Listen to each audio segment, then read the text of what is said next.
हम इसलिए ये चीज हम ये इसलिए 90 का लेवल रखते हैं क्योंकि हम ग्लूकोमीटर से चेक कर रहे हैं, पर आइडियली हमारा नॉर्मल लेवल है बिटवीन 70 to 160, राइट। सो अगर हमारे शुगर्स 60 के नीचे जाते हैं तो हम उसे बोलते हैं हाइपो। हाइपो मतलब कम होना, ग्लाइसेमिया मतलब ग्लूकोज। सो अगर 60 से हमारा शुगर नीचे जाता है तो दैट इज कॉल्ड हाइपोग्लाइसेमिया। और अगर हमारा शुगर 40 से भी नीचे जाता है तो हम उसे बोलते हैं सीवियर हाइपोग्लाइसीमिया, राइट। मतलब हाइपोग्लाइसीमिया बहुत एडवांस हो गया है, right. So less than 60 is low blood sugar, less than 40 is very low blood sugar, ठीक है। So this is the basic definition, right. और देखिए एक चीज को मान लीजिए कि हमारा टाइप 1 डायबिटीज फ्लक्चुएटिंग है, तो जैसे कभी कभी शुगर्स बढ़ेंगे वैसे कभी कभी शुगर्स डाउन भी होने हैं, राइट। हमको इसके बारे में ज्यादा इंफॉर्मेशन लेनी है ताकि हम उस टाइम पे पैनिक ना हो और अच्छे से हमारे बच्चे का ये जो इमरजेंसी हुआ है उसको मैनेज करें या उसको प्रिवेंट करें, ठीक है। So everybody clear on this? Less than 60 is low sugar, less than 40 is severe low sugar, ठीक है। Okay, yes. निष्ठास पापा?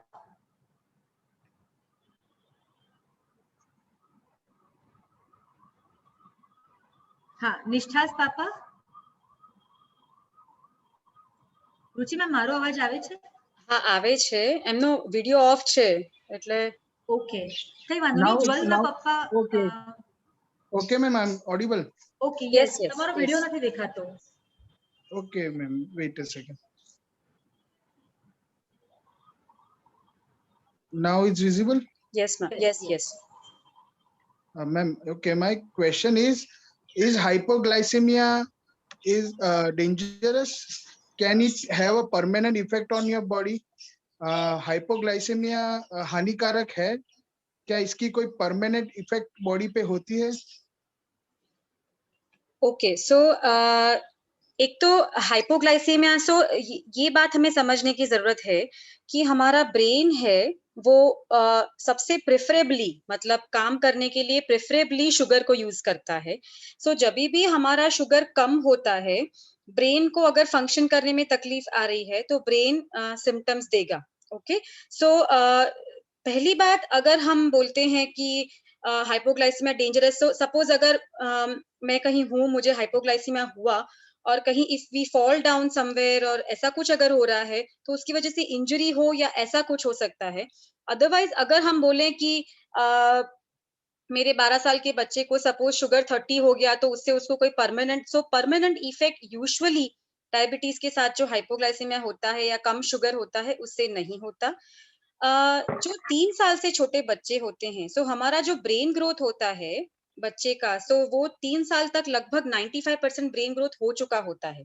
ओके, सो उसके बाद होती हुई ये चीजें परमानेंट इफेक्ट नहीं छोड़ती इतना। हाँ, अनलेस आपको बहुत बार लो शुगर्स हो रहे हैं, बट विच इज अगर तो वो बहुत रेयर है, पर अदरवाइज ये जो शुगर्स डाउन होते हैं वो परमानेंट इफेक्ट नहीं छोड़ते हैं। 1-2 साल के बच्चों में अगर कंटिन्यूअसली बहुत फ्रीक्वेंटली अगर शुगर लो हो रहे हैं या बच्चे को सिम्टम्स आ रहे हैं उसकी वजह से, तो उसके शायद ब्रेन पे परमानेंट इफेक्ट हो सकते हैं। उसके बाद ये इतना डेंजरस नहीं होता है। इसको रिकॉग्नाइज करना या फिर जो भी उसके हर बच्चे के जो अलग-अलग सिम्टम्स है, अगर हम शुरू में ही उसको पकड़ ले तो हम सीवियर हाइपोग्लाइसीमिया रोक सकते हैं। तो ये जो हमारा एक ये होता है कि अगर बच्चा बेहोश हो गया या बच्चे को खींच आ गई, सीजर या कन्वल्जन या अकड़ी जो बोलते हैं हिंदी में, तो उसकी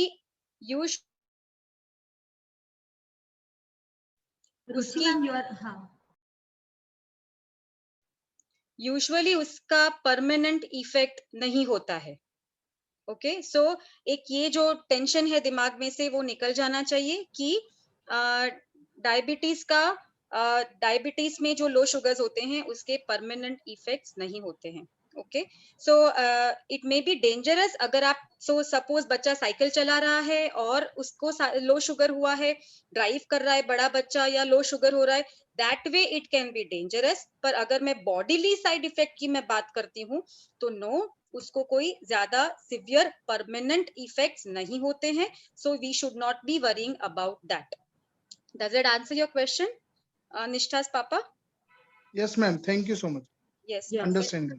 रुचि मैम, इसके साथ हम ये भी बताते हैं कि अगर बार बार शुगर्स लो हुए तो स्टडीज हैव शोन कि एमआरआई में ब्रेन डैमेज होता है, राइट?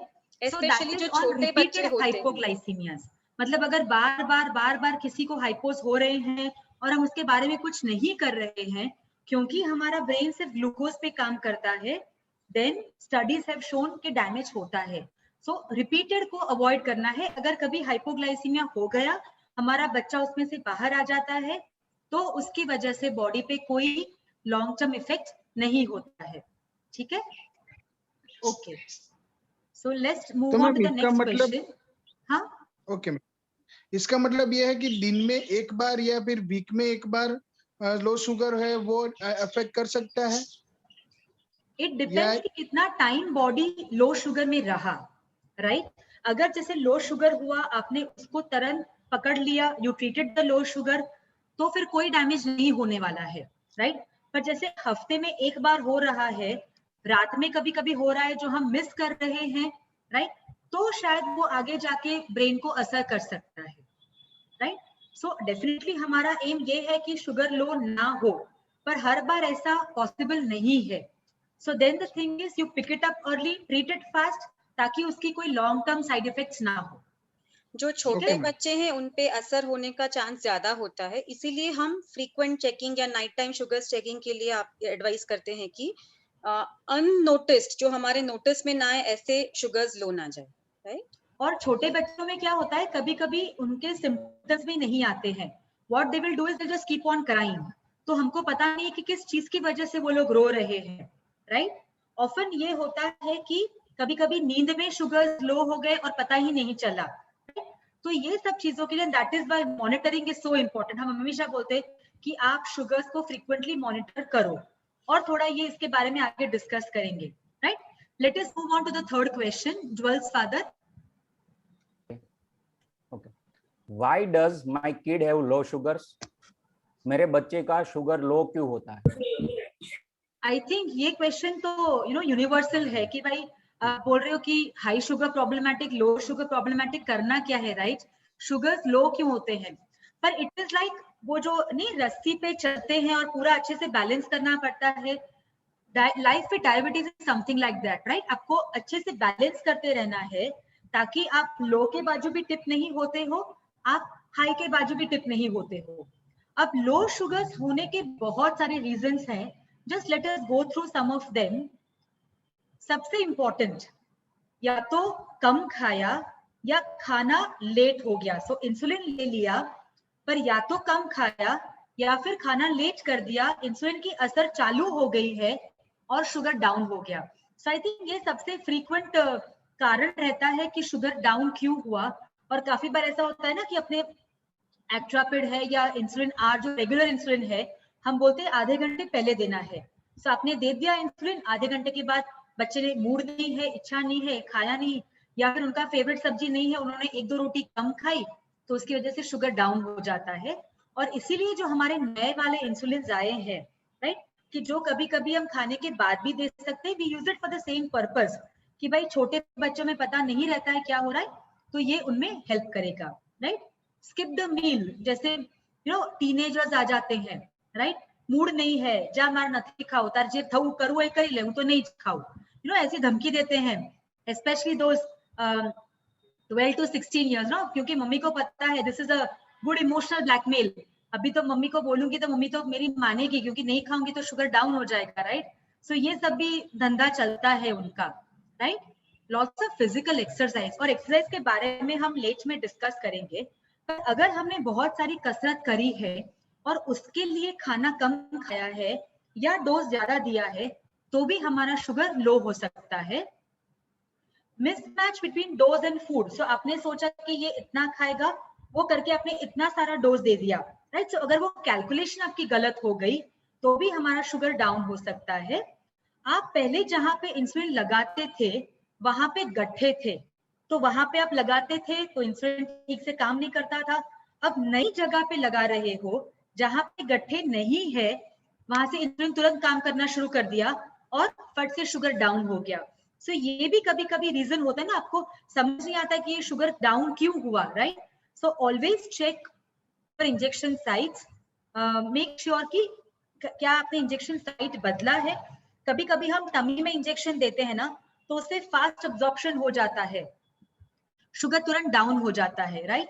या कभी पैर में इंजेक्शन दिया, बहुत दौड़े, फास्ट ब्लड अब्जॉर्प्शन हो गया, अगेन शुगर डाउन हो गया, राइट? दूसरा, अगर जैसे सुबह में ही हाइपोग्लाइसीमिया हुआ है तो ऐसे चांसेस ज्यादा है कि आपको वापस हाइपोग्लाइसीमिया हो, क्योंकि आपके जो भी ग्लूकोज के स्टोर्स है वो खत्म हो गए हैं, right? So it is possible कि अगर एक बार शुगर लो है और आपने वो दिन ध्यान नहीं रखा, देन वापस लो होने का चांस हो सकता है, बिकॉज जो भी हमारे ग्लूकोज के लिवर में स्टोर्स है वो सब खत्म हो गए हैं। The most important hypoglycaemia unawareness, इसके बारे में मैं थोड़ा लेट से हम डिस्कस करेंगे, राइट? एंड अगेन इंसुलिन का अब्जॉर्प्शन वेरिएबल है, कभी लंप में लगाया, कभी नहीं लगाया, कभी सुबह हाथ में लगाया तो दूसरे दिन सुबह आपने पेट पे लगा लिया। सो पूरा अनइवन हो रहा है, right? There is no symmetry कि आप टाइम और जगह को कैसे संभाल रहे हो। So these could be the multiple reasons कि बच्चे को शुगर क्यों लो हो रहा है। रिमेंबर, ऐसे बहुत सारे इंस्टेंसेस होते हैं जब हमें कारण नहीं भी मिलता है, राइट? सो उस चीज में रहने के बजाय we have to move forward and make sure कि ऐसा ना हो। ठीक है ज्वल के पापा, any doubts on this?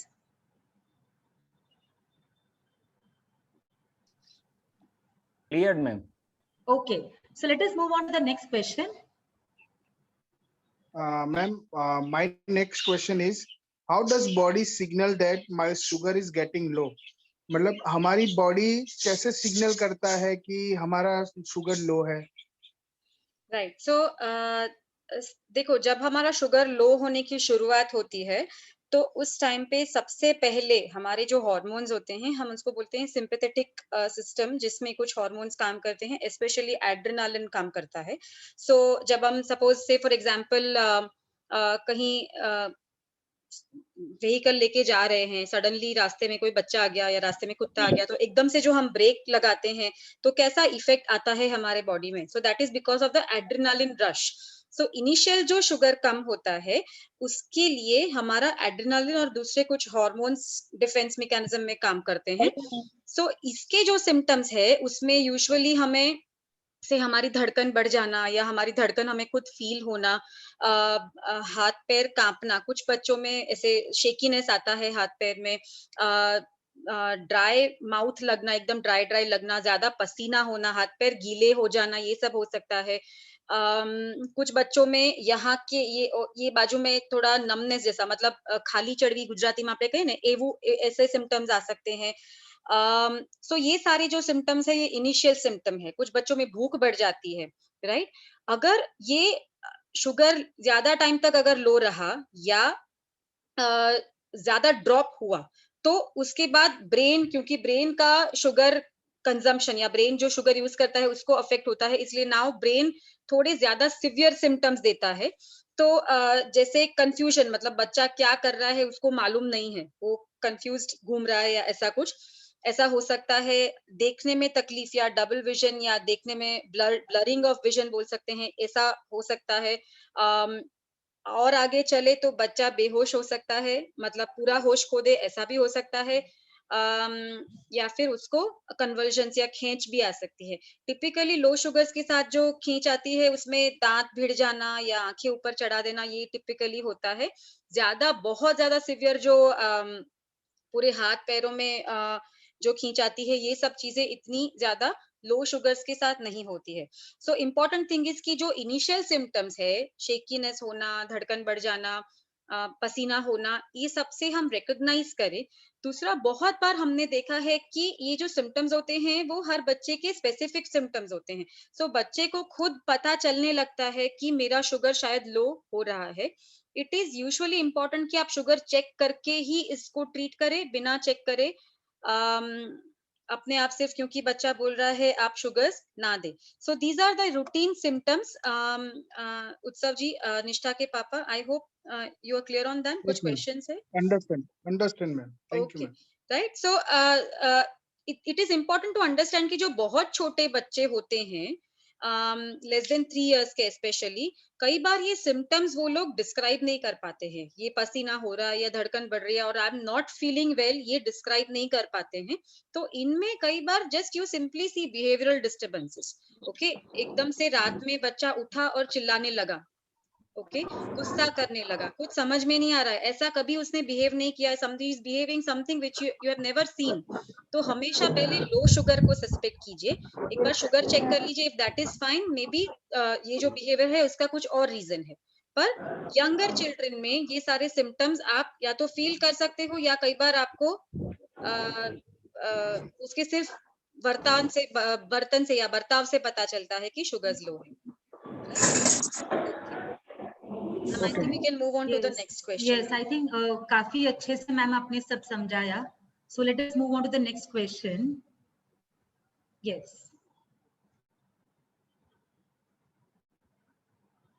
Okay. My question is, my friend experienced symptoms at different level than me. Is it possible? मगर मतलब कि मैंने महसूस किया है कि मेरे लो शुगर के सिम्टम्स मेरे फ्रेंड के जो सिम्टम्स है उससे डिफरेंट है. तो क्या ऐसा पॉसिबल हो सकता है ma'am? Yes, so I think yes, काफी सारे बार पेशेंट्स ना हमें बताते हैं कि मुझे तो 70-65 शुगर हो जाता है और मुझे सिम्टम्स आने लगते हैं, no, as if it is going into low. Now remember, ये डिपेंड करता है कि आपके एवरेज शुगर्स कैसे रहते हैं, राइट? सो अगर आपके एवरेज शुगर्स थोड़े हायर साइड पे रहते हैं, राइट, तो थोड़ा भी उस लेवल से शुगर डाउन जाता है, आपको तुरंत ही लो शुगर के सिम्टम्स चालू हो जाते हैं, right?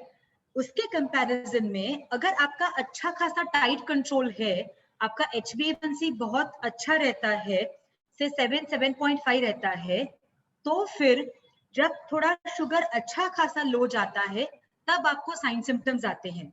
So it is possible कि एक जन को 70 पे लो शुगर के सिम्टम्स, चलो उसके शुगर सब 250 ही रहते हैं, तो जैसा उसका शुगर 90 या 80 भी जाता है ना, उसको लो शुगर के सिम्टम्स शुरू हो जाते हैं. पर कोई और है जिसने अच्छे से टाइट कंट्रोल करके 90 to 120 शुगर्स रखे हैं, तो उसको लो शुगर के सिम्टम्स आते हैं जब उसका शुगर 60 के नीचे जाता है. So it is very very possible कि ये हर बच्चे टू बच्चा, so from child to child, the symptoms जो लेवल पे आता है लो शुगर का symptoms, that may vary, right? So again no comparison here. हर एक का, इसको हम बोलते हैं ग्लूकोस्टैट, राइट? सो हर एक का ये ग्लूकोस्टैट जो है वो डिफरेंट होता है, ठीक है? So it is perfectly all right.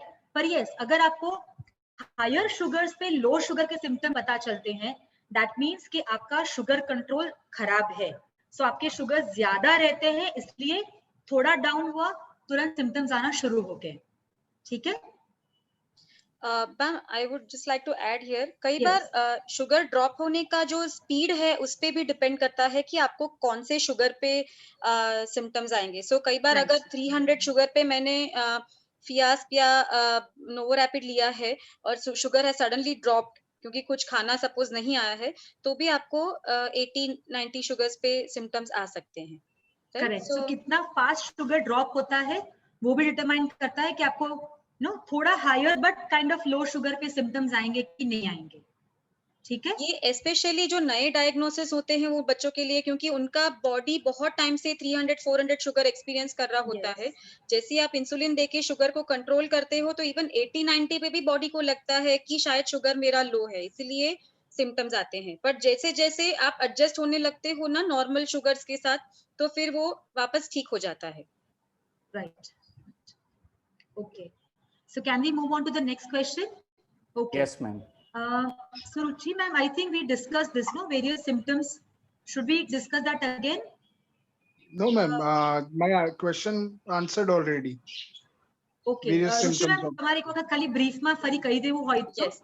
So low sugars के क्या क्या सिम्टम हो सकते हैं? इनिशियल सिम्टम्स में आपको ये जो जब आप एड्रेनालिन रश के सिम्टम्स, मतलब ज्यादा स्वेटिंग होना, पसीना बहुत ज्यादा होना, हाथ पैर कांपना, धड़कन बढ़ जाना, आंखों के सामने अंधेरा जैसा लगना, भूख ज्यादा लगना, ये सारे सिम्टम्स हो सकते हैं। अगर आपका शुगर ज्यादा टाइम तक लो रहता है या ज्यादा ज्यादा और ज्यादा कम हो जाता है, तो फिर ब्रेन आपको ज्यादा सीवियर सिम्टम्स देता है, लाइक कंफ्यूजन हो सकता है, और ज्यादा ब्लड विजन या डबल विजन हो सकता है, बेहोश हो सकता है, बच्चा अनकॉन्शियस हो सकता है, या फिर कन्वल्शंस या खींच भी आ सकती है।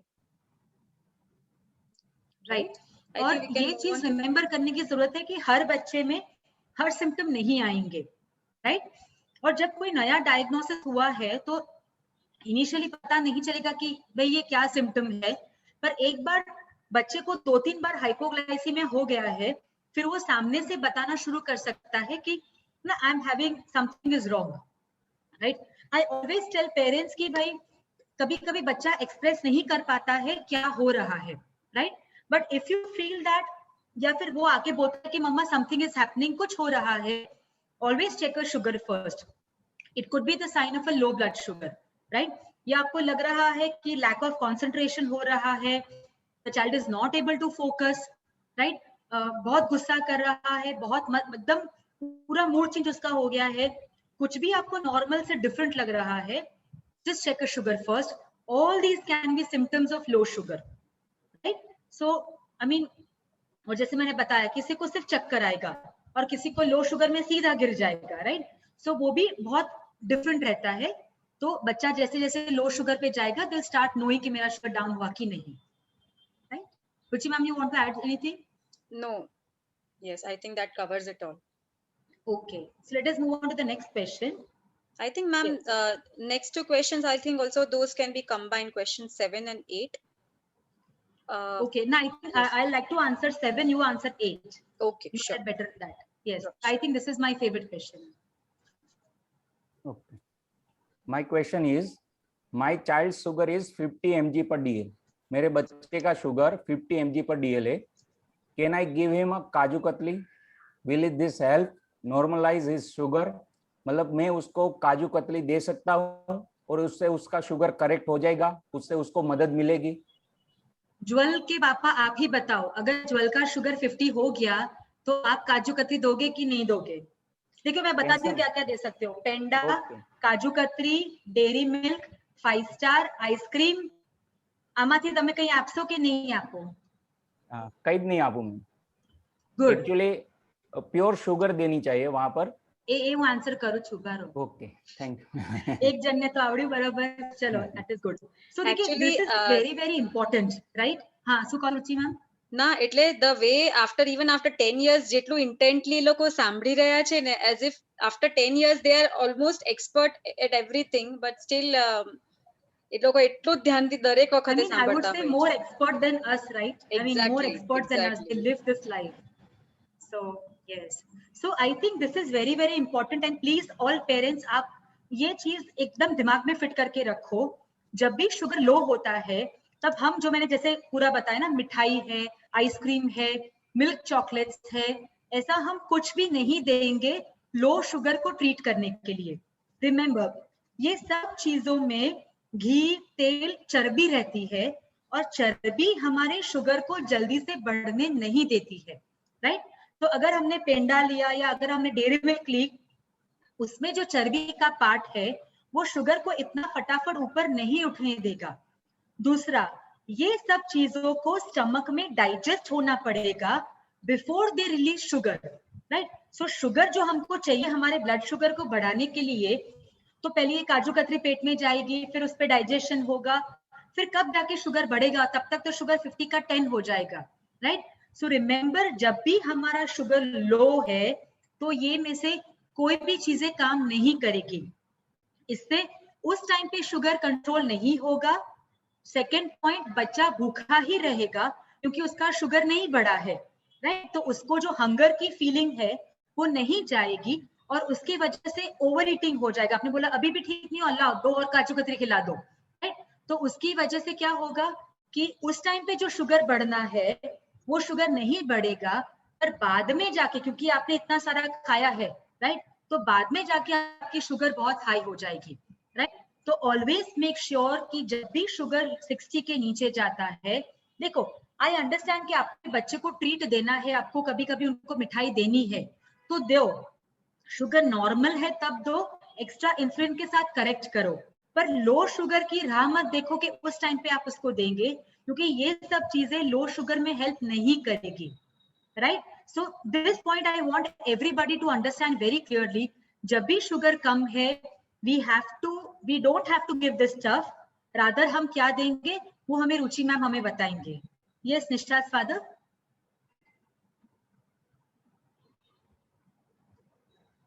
आप म्यूट पे हो। Sorry, my question is how does I treat hypoglycemia? How much to give? मतलब मैं हाइपोग्लाइसेमिया को कैसे ट्रीट करूं और क्या देना चाहिए और कितना देना चाहिए? राइट, सो कैसे ट्रीट करना है, जैसे मैम ने बताया हमें सिंपल फॉर्म ऑफ शुगर्स देने हैं, जैसे मैम ने बताया वैसे अगर सो कार्बोहाइड्रेट, सो हमारे so let me start from हमारे फूड में जो मेजर 3 चीजें होती हैं, कार्बोहाइड्रेट, પ્રોટીન એન્ડ ફેટ, ઠીક है? કાર્બોહાઈડ્રેટ એટલે કાર્બોદિત પદાર્થ, પ્રોટીન અને ચરબી. એમાં જે કાર્બોદિત પદાર્થ છે that is our sugar, ठीक है? सो कार्बोहाइड्रेट दो प्रकार के होते हैं, simple carbohydrate and complex carbohydrate.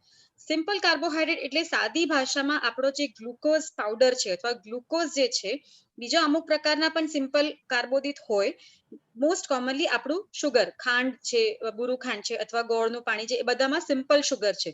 આ જે શુગર છે એને बॉडी में जईने आंतरडामांथी जईने आंतरडे से मतलब हमारी इंटेस्टाइन से ब्लड में मिक्स होने के लिए टूटने की जरूरत नहीं है, डाइजेशन की जरूरत नहीं है, राइट? सो जब हम देते हैं सो ये इमीडिएटली जाता है इंटेस्टाइन से, इमीडिएटली ब्लड में मिक्स होता है और करेक्ट करता है ब्लड शुगर को, जो लो शुगर है उसको सीधा ऊपर लेके आता है.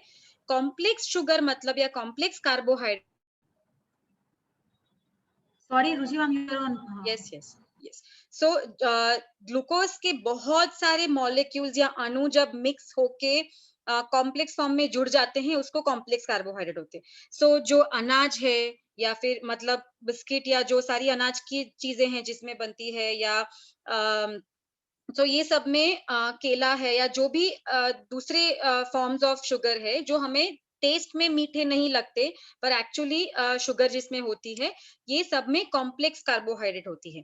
इनको बॉडी में जाके इंटेस्टाइन में पहले डाइजेशन की जरूरत पड़ती है और फिर ये ब्लड में मिक्स होते हैं. सो ये जल्दी से शुगर को अप नहीं लाते हैं, that is number 1. So no biscuits या खाखरा या ये सबसे इमीडिएटली शुगर नहीं बढ़ेगा.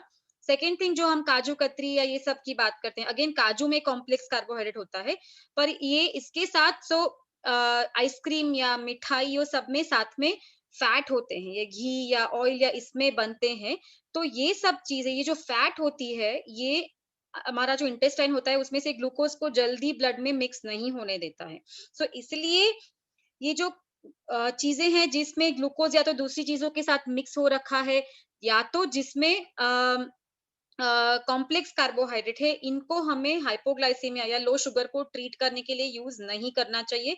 हाँ, अगर मैं सपोज बच्चे का शुगर 32 है, मैं आइसक्रीम दे रही हूँ, अगर मैं 15 मिनट्स में चेक करूंगी तो वो शुगर नहीं बढ़ाएगा. जब वो बढ़ाएगा 1 घंटे 2 घंटे में तब 300 400 तक चला जाएगा, बट वो इमीडिएटली जो मुझे इमरजेंसी में ट्रीट करना है उसको हेल्प नहीं करेगा. दैट इज द रीजन हमें सिंपल कार्बोहाइड्रेट देना चाहिए. सिंपल कार्बोहाइड्रेट के ऑप्शन क्या है? सबसे जो रूटीनली हमारे पास अवेलेबल होता है दैट इज शुगर. सो हम बोलते हैं कि हमारा जो भुना हुआ शक्कर होता है, शुगर पाउडर, बुरु खांड, बूरा जिसको बोलते हैं, वो हमें रखना चाहिए. अब हमारा जो एक नॉर्मल टेबल स्पून होता है, अगर मैं हीप्ड अप मतलब टेकरा वाला बना के अगर मैं स्पून लेती हूँ तो दैट इज अराउंड 15 ग्राम्स. सो एक लो शुगर को टिपिकली हम 15 ग्राम्स सिंपल कार्बोहाइड्रेट से ट्रीट करते हैं. छोटा स्पून है टीस्पून, तो दैट विल बी 3 टीस्पून, तो एक टीस्पून 5 ग्राम का होता है. सो इधर 3 टीस्पून और 1 नॉर्मल टेबल स्पून जो आप पानी में या दूध में मिला के घोल के बच्चे को दे सकते हो. बहुत ज्यादा अगर आप शुगर डालोगे और इमीडिएटली बच्चा लेगा तो उससे वॉमिटिंग जैसा फील हो सकता है. सो 1 table spoon should be enough. that then after maybe वो आपके एक्सपीरियंस के हिसाब से जा सकता है. Some kids may need more than 15 grams. Okay तो कई बार कुछ बच्चों में 1.5 या 2 चम्मच की जरूरत पड़ती है, स्पेशली बड़े बच्चों में, बट टिपिकली हम 1 टेबलस्पून जितना यूज करते हैं. बुरू खांड के ऑप्शन में क्या क्या हो सकता है? ग्लूकॉन डी पाउडर मैम ने दिखाया है. ग्लूकॉन डी पाउडर अलग अलग फ्लेवर्स में आता है, तो आप कोई भी बच्चे का पसंदीदा फ्लेवर रख सकते हो घर पे. आप नींबू पानी दे सकते हो, अगर एकदम इमरजेंसी नहीं है तो बना के बच्चे को टेस्ट के लिए. आप गुड़ का पानी, yes jaggery is more or less simple sugar, so jaggery का पानी भी आप दे सकते हो, but it is difficult to prepare it in emergency, so better is to give sugar. So ये हाइपो टैब्स आते हैं बाजार में. Yes so 1 is 4 grams, so around 3 to 4 tablets आप chewable tablets उस टाइम पे बच्चे को दे सकते हो. This is excellent thing to keep in child's pocket या स्कूल बैग में रखने के लिए ये अच्छे से काम आ जाता है कि बच्चा खुद ले सकता है.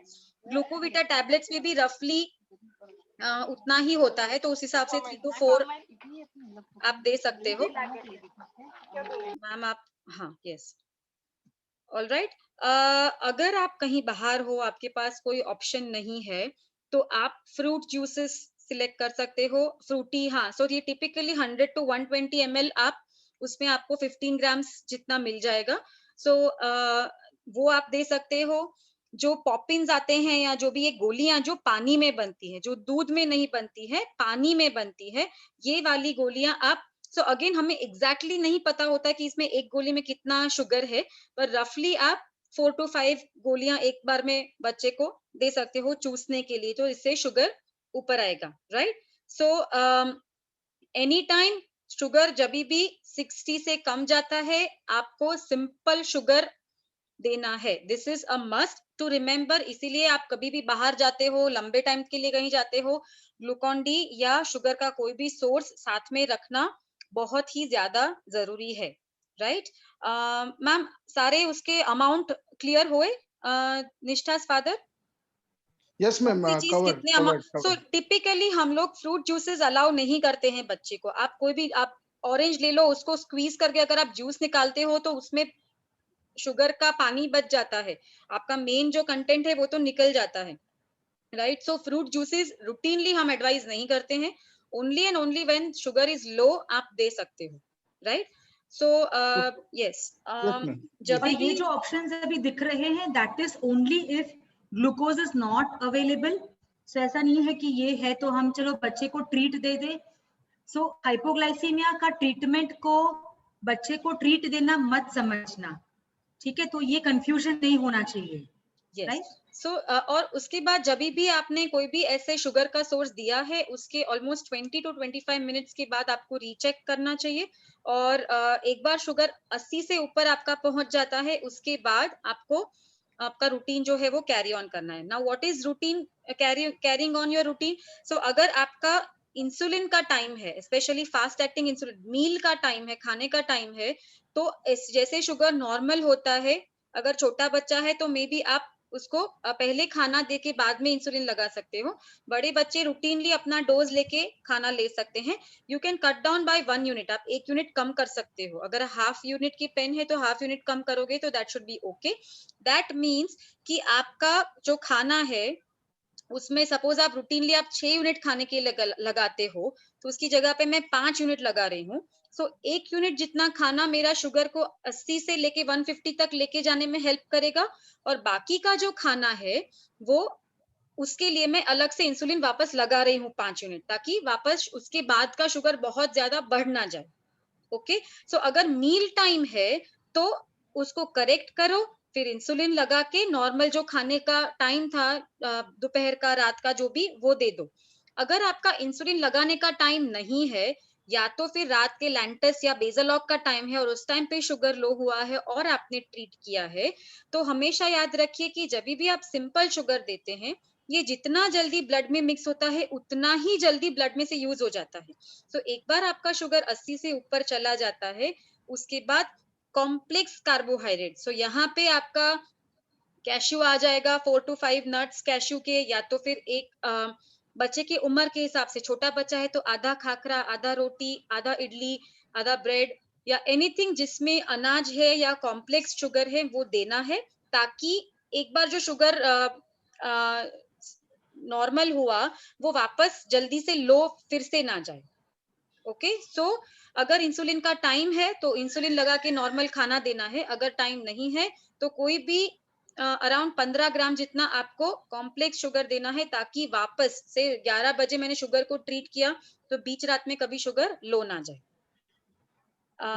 But one thing important is कि आप अगर इंसुलिन देने का टाइम है तो इंसुलिन को मिस ना करें, राइट? वरना the next sugar will be very very high. तो हम काफी बार देखते हैं कि भाई 80-90 होता है तो पेरेंट्स को लगता है कि इंसुलिन नहीं देना है और वो लोग इंसुलिन नहीं देते हैं, फिर बाद में जाके शुगर बहुत बढ़ जाता है, राइट?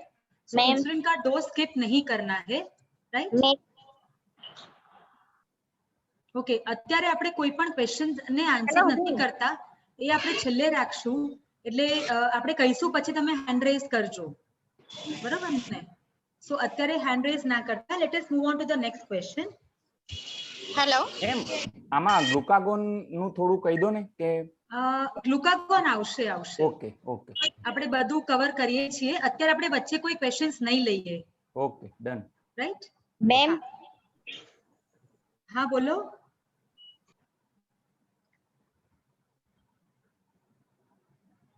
ઓકે, તમે म्यूट पर છો? મોહમ્મદ બિલાલ ટેકરાવાલા, તમે મ્યુટ પર છો. તમારો જે પણ ડાઉટ હોય આપણે છેલ્લે આન્સર કરીશું. આપણા બધા ક્વેશ્ચન આન્સર્સ પતી જાય એટલે આન્સર કરીએ.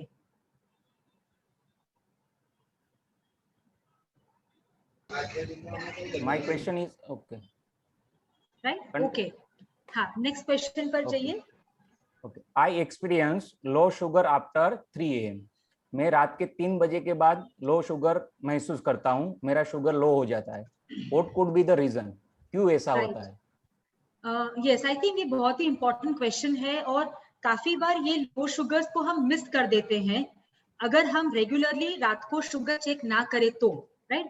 क्योंकि रात में क्या होता है कि parents are tired, the kid is tired, right? तो जो रिफ्लेक्सेस और जो सिम्टम्स आने चाहिए वो सिम्टम्स यूजुअली आते नहीं है. कभी कभी बच्चा बेड वेटिंग कर देता है, कभी नाइटमेयर्स आते हैं, कभी रात में जग के उठकर रोना शुरू कर देता है. और अगर बड़ा बच्चा है तो वो जैसे पूरा पसीना हो गया, मेरा तकिया गीला हो गया, राइट? या फिर घबराहट होके वो लोग जाग सकते हैं.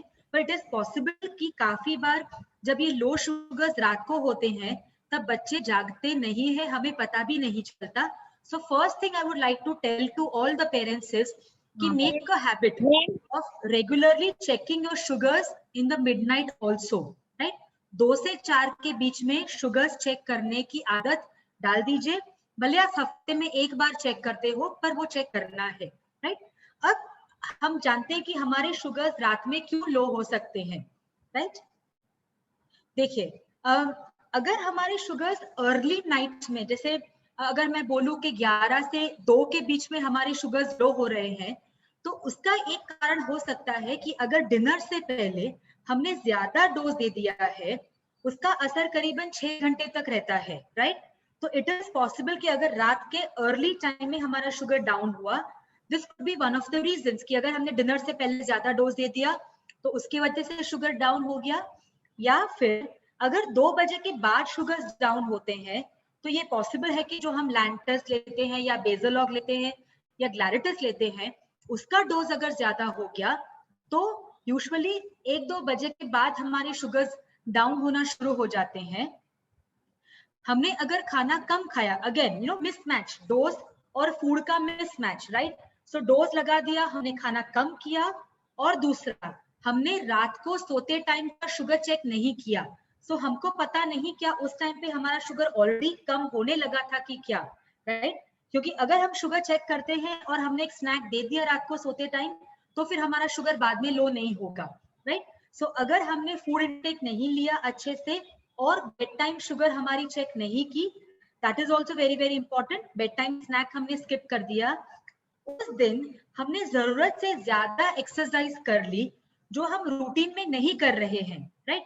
रूटीन में हमारा चलो 1 घंटे का खेलना है, पर उस दिन हमने कुछ जरूरत से ज्यादा ही कसरत करी है, तो उसका असर for many hours after the exercise भी रहता है. सो अराउंड 12 घंटे तक उसका असर रह सकता है. तो उस टाइम पे भी हम कभी कभी लो शुगर में जा सकते हैं, right. So these are some of the reasons की जिसकी वजह से हमारा रात में शुगर लो हो सकता है, right. Jewels father clear ma'am? તમારે હા પાડવાની કે તમને સમજાયું કે નહીં? હા હા તો મને મેમ, ખબર આમાં હું પડે ને થોડું કે એડ મને કરવા માંગુ, એટલે અચ્છા પૂછવા માંગુ છું કે હા મોસ્ટલી ઘણી વખત એવું બી થાય છે કે રાત્રે લો હોય છે બટ હા મોર્નિંગમાં હાઈ થઈ જાય છે. રાઈટ. સો એ આપણે ડિસ્કસ કર્યું કે એ છે સોમોગાઈ ફિનોમિનન, राइट।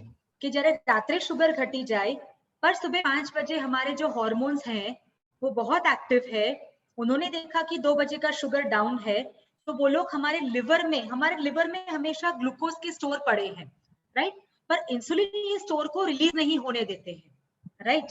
सो अगर हमारा शुगर डाउन हुआ तो ये हॉर्मोन्स बहुत सारा शुगर को रिलीज कर देते हैं, और इसलिए in spite of a low sugar at midnight हम उठते हैं तो हमारा शुगर बहुत ज्यादा हाई है, राइट।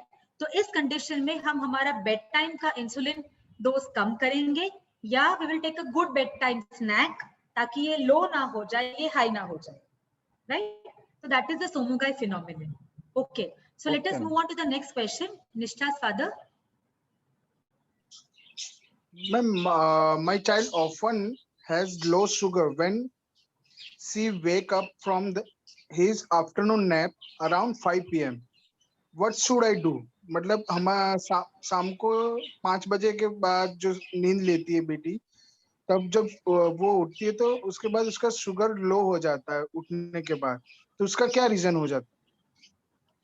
ओके, सो शाम को 5 बजे जब शुगर लो होता है, सो स्पेशली जो बच्चे रेगुलर इंसुलिन पे होते हैं, एक्ट्रोपिड या इंसुलिन आर या फॉस्फुलिन आर, यूम इंसुलिन आर, तो आपका जो रेगुलर इंसुलिन है वो जब आप इंसुलिन लगाते हो उसके करीबन 2 घंटे बाद पीक करता है। ओके, सो कई बार ऐसा होता है कि उस टाइम पे बच्चा खाना खा के ऑलरेडी सो गया होता है, तो उठने के बाद शुगर डाउन हो सकती है। सो ऐसा जब भी होता है तो आपका लंच का जो डोज है उसको आप अगर 1 यूनिट कम करेंगे तो उठने के बाद शुगर्स कम नहीं होंगे। टिपिकली जहाँ पे शुगर लो हो रही है, गो बैक टू 1, सो एक डोज पीछे का जो डोज है उसको अगर आप कम करोगे तो शुगर डाउन नहीं होगा। दूसरी बात, अगर ऐसा होता है और तो आप बच्चा जब सोता है उससे पहले कुछ कॉम्प्लेक्स कार्बोहाइड्रेट देके उसको सुला सकते हो, जैसे 2 या 3 खजूर की पेशी दे सकते हो आप, उसको थोड़ा काजू दे सकते हो या एनीथिंग लाइक दैट। दूसरा, जब भी हम खाना नहीं खा रहे होते हैं और बार-बार अगर शुगर लो हो रहे हैं, तो I think madam left, okay, yes.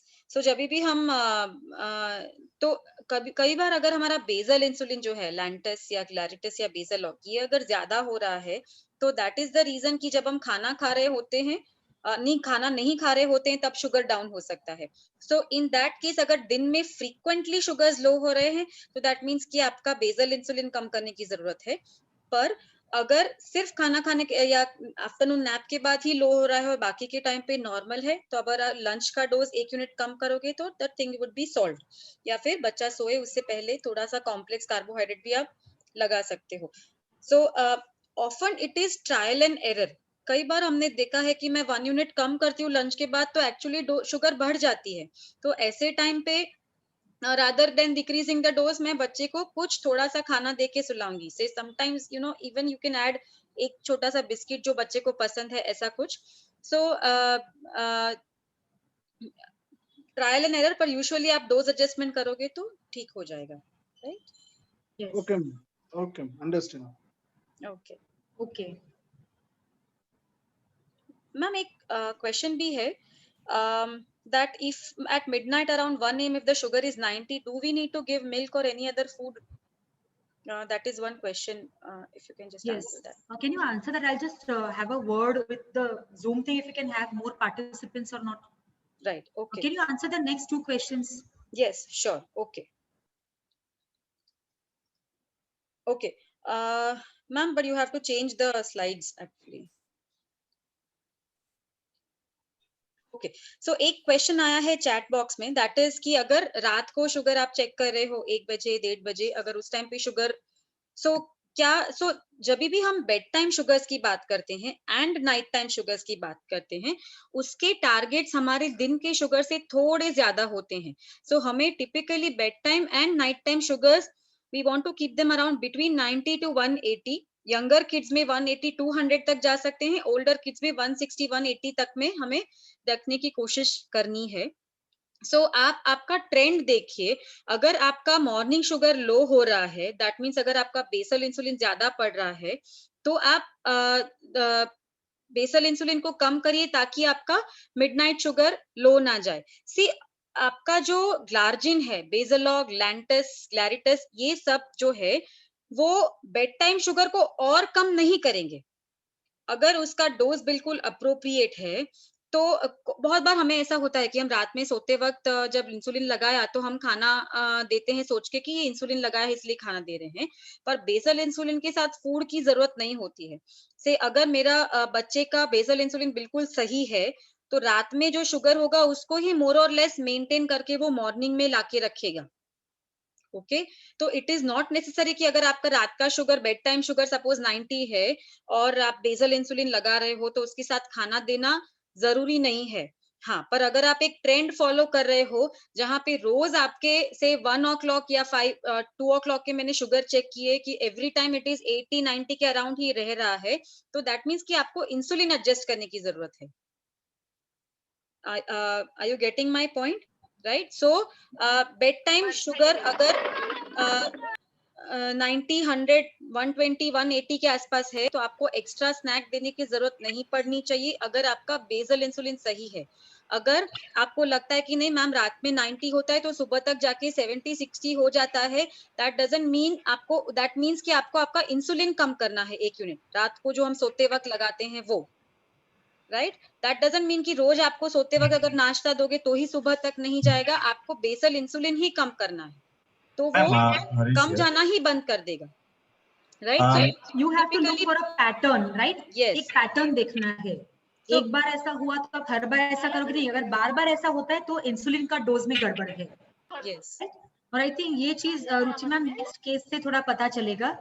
Yes, jewels father. Yes, ma'am. Okay.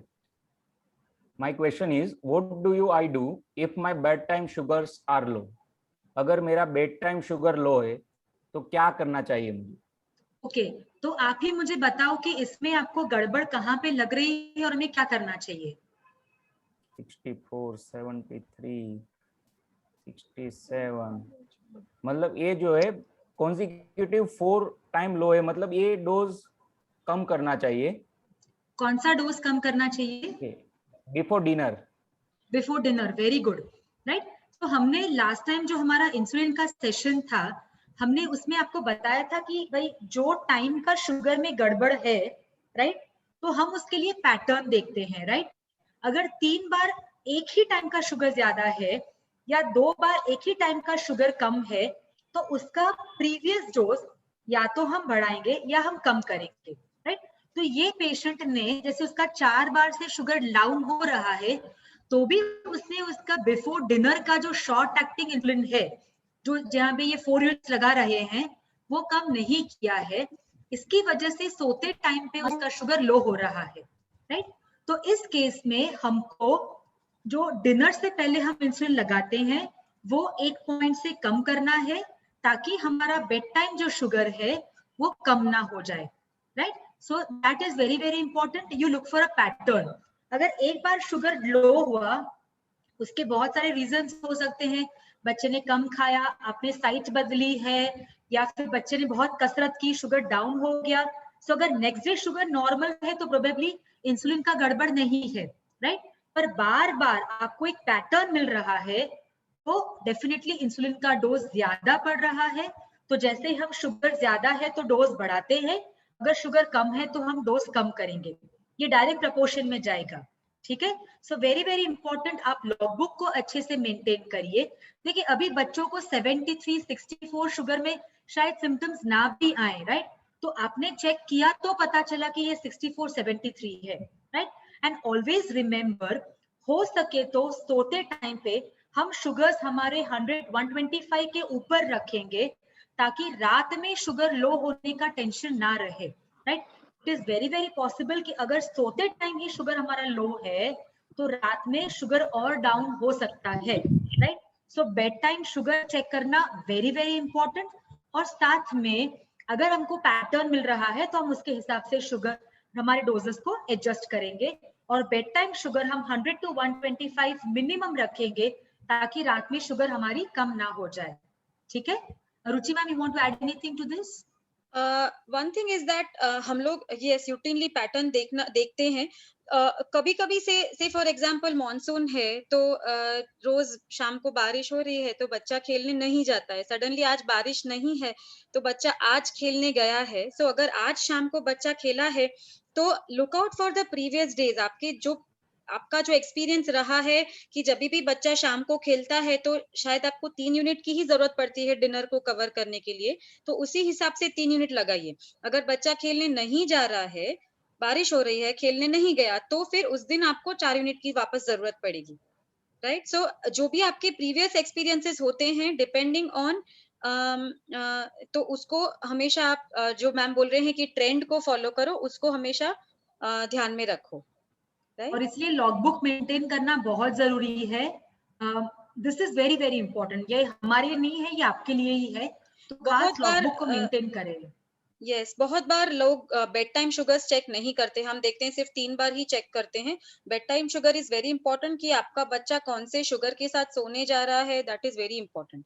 सो और वो आपको ये भी बताएगा कि वेदर योर प्रीवियस डोज, आपका डिनर का डोज ने अच्छे से डिनर को कवर किया कि नहीं, वो भी आपको पता चलेगा, right. So bed time sugars are very important. Yes, so shall we move on to the next Thank you, question? ma'am. Yes, yes ma'am. Nishtha's father. Yes, ma'am. My next question is, my daughter wake up with the low sugar in the morning. What could be the reason? मेरा question है कि मेरी daughter जब morning में सुबह उठती है तो उसका शुगर लो होता है, तो उसका क्या रीजन हो सकता है?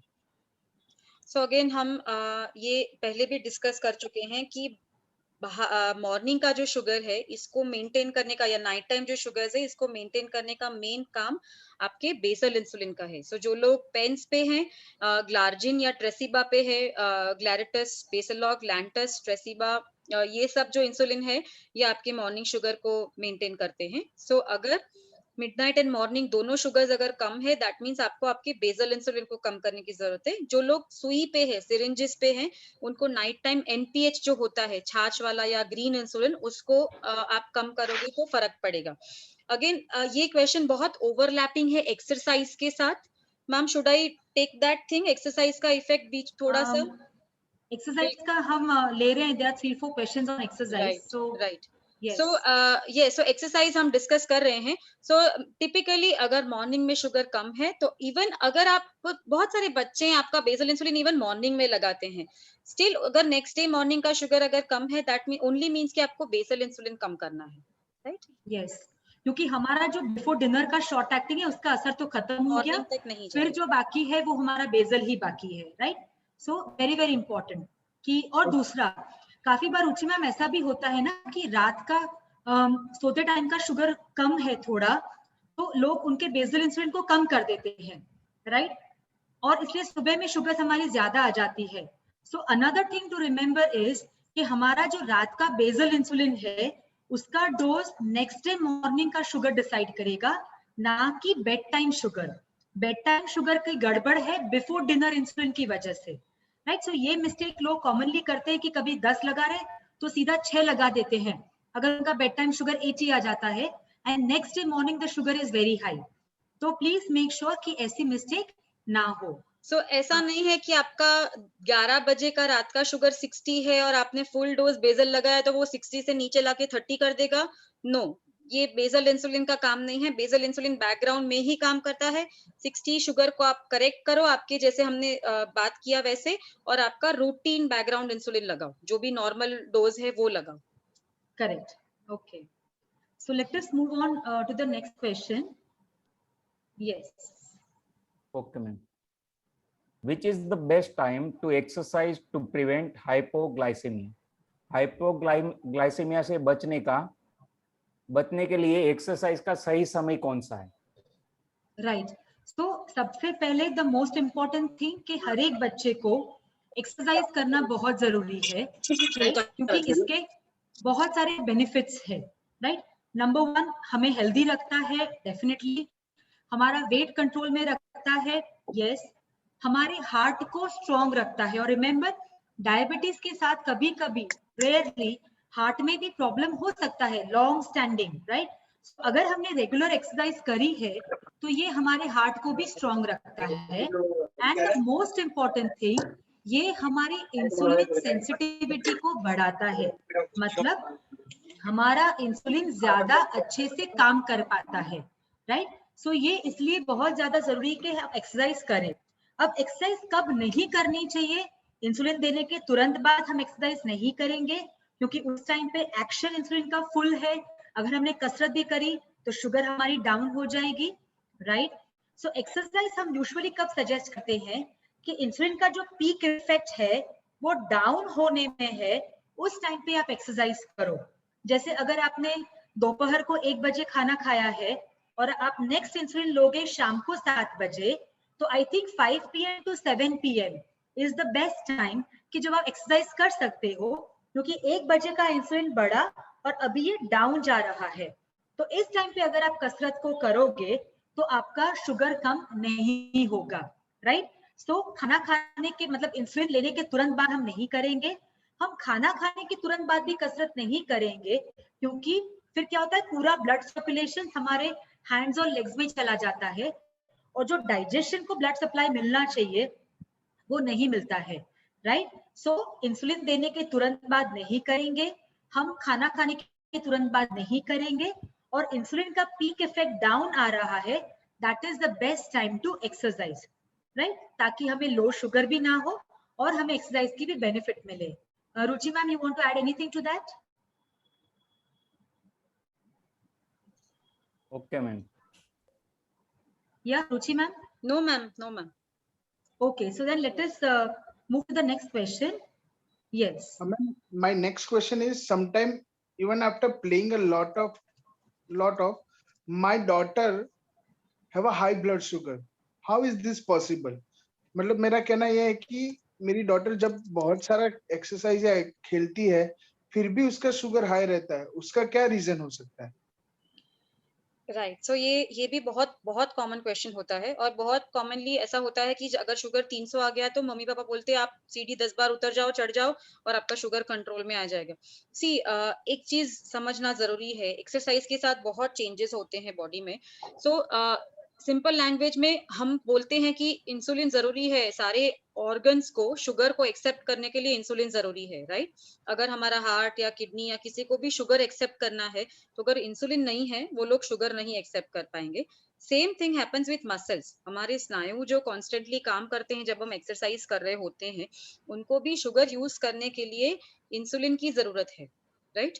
अगर आपका शुगर 300 है, दैट मीन्स कि एक्चुअली आपके बॉडी में उतना इंसुलिन नहीं है, इसीलिए शुगर हाई गया है, राइट। सो अगर शुगर हाई गया है और आप एक्सरसाइज कर रहे हो तो दैट मीन्स कि वो बिना इंसुलिन के शुगर को यूज ही नहीं कर पाएंगे आपके मसल्स।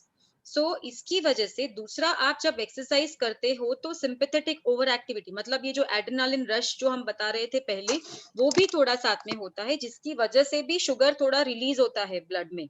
सो ओवरऑल इसकी वजह से जब हम हाई शुगर पे एक्सरसाइज कर रहे होते हैं तो बहुत कॉमनली शुगर और हाई हो जाता है। आप 180 200 तक का शुगर है और आप एक्सरसाइज कर रहे हो तो वो अच्छे से अराउंड 50 to 100 जितना पॉइंट्स डाउन आएगा, डिपेंडिंग अपॉन आप कितना सीवियर एक्सरसाइज कर रहे हो। पर अगर आप उससे हाई शुगर पे एक्सरसाइज कर रहे हो तो शुगर डाउन नहीं होगा, हो सकता है कि उसके बाद का और बढ़ जाए। सो अगर मैं एक्सरसाइज के पहले का शुगर मेरे पास नहीं है और मैं रोज शाम को चेक करती हूँ और शुगर 300-400 ही आता है, तो बेस्ट थिंग इज कि आप बच्चा एक्सरसाइज करने जाए उसके पहले का शुगर चेक करो। अगर वो शुगर ही हाई है तो अगले दिन पहले लंच के डोज को एडजस्ट करके इवनिंग शुगर को करेक्ट करो। सो बच्चा खेलने जाएगा अगर नॉर्मल शुगर पे, तो खेलने का एक्सेलेंट इफेक्ट मिलेगा, डिनर टाइम का आपका शुगर नॉर्मल रहेगा।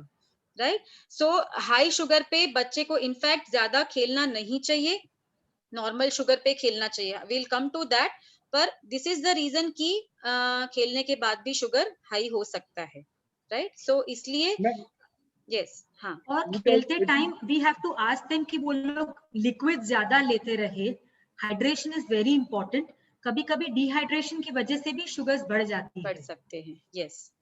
मैम ये हाई शुगर की वजह से कीटोन मतलब हाई शुगर है और एक्स्ट्रा एक्सरसाइज कर रहे हैं तो कीटोन जनरेशन में भी इश्यूज हो सकते हैं ना, क्रिएट कर सकते हैं ना ये. यस, दैट्स बिकॉज आपके मसल्स अगर शुगर नहीं यूज कर पा रहे हैं तो उनको alternative sources of energy use करना पड़ेगा.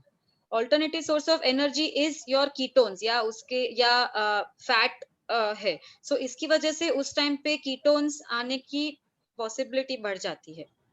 सो आइडियल थिंग इज कि अगर आप एक्सरसाइज करने जा रहे हो और आपका शुगर अगर हाई है 250 से ऊपर है तो कीटोन्स चेक करना चाहिए. अगर कीटोन नहीं है तो ही उसको करेक्ट करके खेलना चाहिए, otherwise it's not advisable, right. पर ऑलवेज आप ट्रेंड देखो. अगर खेलने जाने से पहले ही हाई है तो पहले उसको सोचो कि उसको कैसे करेक्ट करना है. वो ठीक होगा तो अपने आप एक्सरसाइज के बाद के शुगर्स नॉर्मल हो जाएंगे, राइट. અને Ruchi ma'am there is a question कि कीटोन्स क्या है, पर आई थिंक हमारा नेक्स्ट वेडनेसडे का पूरा सेशन इस पे ही बेस्ड है तो हम उसी टाइम पे ये पूरा डिटेल में डिस्कस कर लेंगे. ठीक है. Okay. So let us move on to the next question. Yes. Okay, my question is, Ruchi ma'am, you my want to son. answer this? It is in continuation with the previous one. Sure. Yeah. Can I ask, ma'am? Yes, yes, sure. Okay. My question is, my son is starting cricket coaching for next week. He will have intense physical activity for an hour during the session. How should I manage his diabetes? मेरा सन next week को cricket coaching join करने वाला है और जहां पर 1 our के लिए इंटेंस फिजिकल एक्टिविटी रहेगी, तो ऐसे सिनेरियो में मैं उसका डायबिटीज कैसे मैनेज करूं? यस. सो सबसे पहले हमें ये ध्यान रखना है कि हमारा ओवरऑल बैकग्राउंड शुगर कंट्रोल अच्छा हो, क्योंकि अगर हमारे शुगर्स बहुत हायर साइड पे है तो अगर हम ऐसे इंटेंस एक्सरसाइज करेंगे तो कीटोन्स आने की पॉसिबिलिटी बढ़ जाएगी. सो ओवरऑल शुगर कंट्रोल हमारा अच्छा होना चाहिए. So again review your log book, कहाँ पे गड़बड़ हो रही है, डोज एडजस्टमेंट्स करें, नंबर 1. नंबर 2, जब भी आप physical activity specially intense physical activity करने जा रहे हो तो उससे पहले आपको शुगर चेक करना चाहिए. ओके. अगर शुगर आपका लो है, if it is less than 100, so age के हिसाब से थोड़ा आप जितना शुगर खाते हो उस पे वेरिएशंस हो सकते हैं. पर नॉर्मली अगर एक जनरल रूल बना के बोले तो अगर शुगर लोअर साइड पे है तो अराउंड 30 ग्राम जितना कार्बोहाइड्रेट, सो से फॉर एग्जाम्पल एक वेजिटेबल सैंडविच जिसमें 2 ब्रेड है, that will be around 30 grams. या फिर 2 खाखरा, या फिर अगर आप मैरीगोल्ड ले रहे हो तो अराउंड 3 to 4 बिस्किट्स. ये ताकि आपका शुगर थोड़ा इंप्रूव हो और at the same time during physical activity वो आपको हेल्प करे. अगर आपका शुगर नॉर्मल है, से if it is between 100 to 250, तो अराउंड 15 ग्राम्स कार्बोहाइड्रेट लेके आप जाइए. मतलब so 1 roti is around 15 gram. So anything which is equivalent, मतलब उसके जितना जो भी है, 1 ब्रेड, 2-3 खजूर, 3-4 काजू के वो, या फिर मैरीगोल्ड बिस्किट्स 2 ले सकते हैं. पार्ले जी में ज्यादा प्लेन शुगर ज्यादा होता है, otherwise 2-3 Parle G biscuit also can do. आपके कार्बोहाइड्रेट जो लिखा होता है वो हम carbohydrate counting and everything we are going to cover, पर अराउंड 15 ग्राम्स लेके बच्चे को जाना चाहिए. आफ्टरवर्ड्स इट इज रेकमेंडेड कि हर आधे घंटे की एक्टिविटी के लिए बच्चे को एक्स्ट्रा 15 ग्राम शुगर मिलनी चाहिए, कॉम्प्लेक्स शुगर. अगेन सेम जो आपने पहले दिया था, अगर बच्चा आधे घंटे से ज्यादा खेल रहा है तो एक्स्ट्रा 15 ग्राम बच्चे को मिलते रहना चाहिए. अगर बहुत ही इंटेंस है, कॉन्स्टेंटली 1 आवर के लिए बच्चा दौड़ने वाला है, खेलने वाला है, तो maybe it can be go to 30. पर क्रिकेट वगैरह में कभी बच्चा फील्डिंग करता है, कभी सो 15 ग्राम्स वुड बी ओके. अगर कोई बच्चा फुटबॉल खेल रहा है या हॉकी या जो जो इंटेंस वर्कआउट वाले जो होते हैं उसमें अगर आधा घंटा पे 30 ग्राम्स की भी जरूरत पड़ सकती है. सो हर आधे घंटे की फिजिकल एक्टिविटी के लिए बीच में ऐसी कोई चीज बच्चों को दो कि जिसको बच्चे को ब्रेक भी ना लेना पड़े. बिस्किट है तो उसको पसंद भी है तो वो, कैश्यू है पसंद भी है तो वो बच्चा निकाल के खा लेगा. राइट। मेक श्योर कि आप बच्चा जहाँ पे भी कोचिंग के लिए जा रहा है उसके कोच के साथ या जहाँ पे भी जो मेन अथॉरिटीज के साथ उसके साथ आप बात करके रखो कि बच्चे को डायबिटीज है, पर डायबिटीज की वजह से वो नहीं कर सकता है ऐसा नहीं है, पर आपको सिर्फ उनको ये बताना है कि लो शुगर के सिम्टम्स क्या हो सकते हैं मेरे बच्चे के लिए और लो शुगर को कैसे ट्रीट करना है। तो या तो आपके बच्चे के साथ बच्चे के पास या तो कोच के पास लो शुगर को ट्रीट करने के लिए ग्लूकोन डी पाउडर या कोई भी जो सोर्स आपने रखा है वो आप दे के रखिए, ताकि अगर बच्चा फील करता है आइडियल, हाँ अगर चेक हो सकता है तो वेल एंड गुड, नहीं चेक हो सकता है तो अगर बच्चा लो फील कर रहा है तो उसको वहां पे ट्रीट कर सके, राइट। जब भी इनिशियल डेज है check frequent sugars before going, in between, after, तो आपको पता चलेगा कि शुगर्स के ट्रेंड कैसे रह रहे हैं जब बच्चा खेल रहा है तब, है ना। तो उसके बेसिस पे आप अपना जो भी आप खाना दे रहे हो ना बीच में उसको एडजस्ट कर सकते हो ताकि शुगर्स लो भी ना जाए हाई भी ना जाए, one thing. Second thing, exercise के डिलेड इफेक्ट्स होते हैं, हम ऐसे हम डिस्कस करेंगे, बट सो अगर मैं अभी 1 घंटा बहुत इंटेंसली खेल रही हूँ तो मेरे मसल्स इंसुलिन का हेल्प लेके उनका शुगर का स्टोर यूज करते हैं, राइट। जब हम रिलैक्स करते हैं, से 5 to 6 मैंने खेला, 6 बजे के बाद हम रिलैक्स कर रहे हैं तो मसल्स ग्रेजुअली ब्लड में से शुगर को खींच खींच के अपने स्टोर्स वापस बना रहे होते हैं। तो राइट फ्रॉम 6 PM जहां पे मैंने बंद किया था वहां से लेके सुबह तक कहीं पे भी शुगर डाउन हो सकती है। तो हो सकता है कि आपका जो डिनर का डोज है वो आपको एडजस्ट करना पड़े, डिनर के डोज को 1 यूनिट या 2 यूनिट कम करना पड़े, या डिनर में कार्बोहाइड्रेट का क्वांटिटी बढ़ाना पड़े, 1 रोटी बढ़ाना पड़े या खिचड़ी का अमाउंट बढ़ाना पड़े, राइट। और क्रिकेट कोचिंग साथ साथ होने के साथ साथ आपका जो बैकग्राउंड इंसुलिन है वो भी आपका 1 आध यूनिट कम हो सकता है, राइट। सो इनिशियल डेज में चेक मल्टीपल शुगर्स और देखिए कि क्या हो रहा है, उसके हिसाब से डोज एडजस्ट करिए। स्पेशली अगर मंडे टू फ्राइडे बच्चा जा रहा है तो बैकग्राउंड इंसुलिन आपका कम हो जाएगा, पर वीकेंड्स में बच्चा नहीं कर रहा है तो वापस वो डोज 1 यूनिट बढ़ जाएगा। सो ये मल्टीपल शुगर्स के चेक्स के साथ आपको आराम से पता चलेगा कि मुझे कैसे जाना है, right. You can always discuss with us, जब भी ऐसे कोई भी चीज बच्चा शुरू कर रहा है तो आप हमेशा हमारे साथ पहले डिस्कस भी करके वी कैन ले आउट अ प्लान कि ये चीजें ध्यान रखनी है।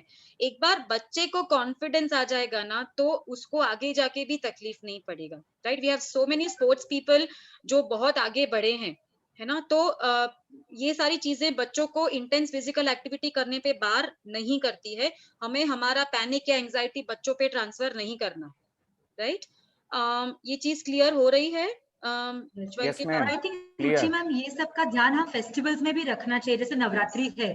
सो नॉर्मली हम गरबा नहीं करते, मतलब आई होप कि इस बार नवरात्रि हम सेलिब्रेट कर सके, पर यूजुअली नवरात्रि मतलब रोज तो हम इतना गरबा नहीं करते हैं कि 3-4 घंटे डांडा खेले, पर this is something which is new, right. तो ऐसा हम जब भी कुछ कर रहे हैं, जैसे रुचि मैम ने बताया, sugar checking in between is very very important. Time to time आप स्नैक्स लेते रहो, और अगर आपकी शुगर एक्सरसाइज में जाने से पहले ऑलरेडी हाई है तो इंसुलिन लेके छोटा सा स्नैक लेके करो, वरना शुगर और हाई हो सकती है, right. So it all comes down to monitoring, you know, कभी कुछ ऐसी सिचुएशन है जो जिसमें हमको पता नहीं है क्या होने वाला है, तो वो पूरा जो आपका सेशन है उसमें आप शुगर्स को चेक करो ताकि आपको पता चले कि आपकी शुगर्स की क्या ट्रेंड हो रही है। It's very simple otherwise, right. Okay, so I hope the answer is clear. Yes, Pankaj ma'am. bhai? Yes, ma'am. Thank Yes. you, ma'am. So let us move on to the next question. Yes. No, before starting this question, I'm want to tell one thing to all parents. Please, ये question पूछने का reason parents को डराने के लिए नहीं है, but इसका awareness होना जरूरी है, इसलिए मैं पूछना चाहता हूँ कि my daughter wake up with the from the sleep and having a seizure. I check his sugar which was 20 mg per deciliter. I don't know what to do. मतलब मेरी बेटी जब सुबह से उठती है और उसको खींच आई हुई है, मतलब दौरा पड़ा है, और उसका शुगर मैं चेक कर रहा हूँ और 20 mg पर डेसीलीटर है, तो उस टाइम पे मुझे पता नहीं है क्या करना चाहिए। I think ज्वलना पापा अपने साथ अपना एक्सपीरियंस शेयर It's कर my से question, पहला, ma'am. हाँ, मैंने एक्सपीरियंस એટલે किया हुआ है. પહેલા જ્વલના I think કારણ કે વર્ષ જેવું થયું જ્વલના લાઈક જ્વલને આવું થયું હતું, તો how did you go through all that, and then I will tell ki what we can do in this. Yes. Sorry ma'am, હું કહું? हाँ તમે કહો। ओके, हाँ। क्योंकि बराबर। जैसे आपने बताया ना उत्सव भाई, आई थिंक ऐसा भी नहीं है कि कभी नहीं होता है, right? Once in a blue moon कभी कभी बच्चे को खींच आ जाती है। एक मिनट, देखिए जब भी हमारा शुगर लो होता है, हमारा ब्रेन सिर्फ ग्लूकोज पे काम करता है। हमारा बॉडी हमारी चर्बी को पिघलाएगा, प्रोटीन्स को पिघलाएगा और एनर्जी लेगा, पर हमारा ब्रेन में ये सब नहीं जा सकता, सिर्फ ग्लूकोज जा सकता है।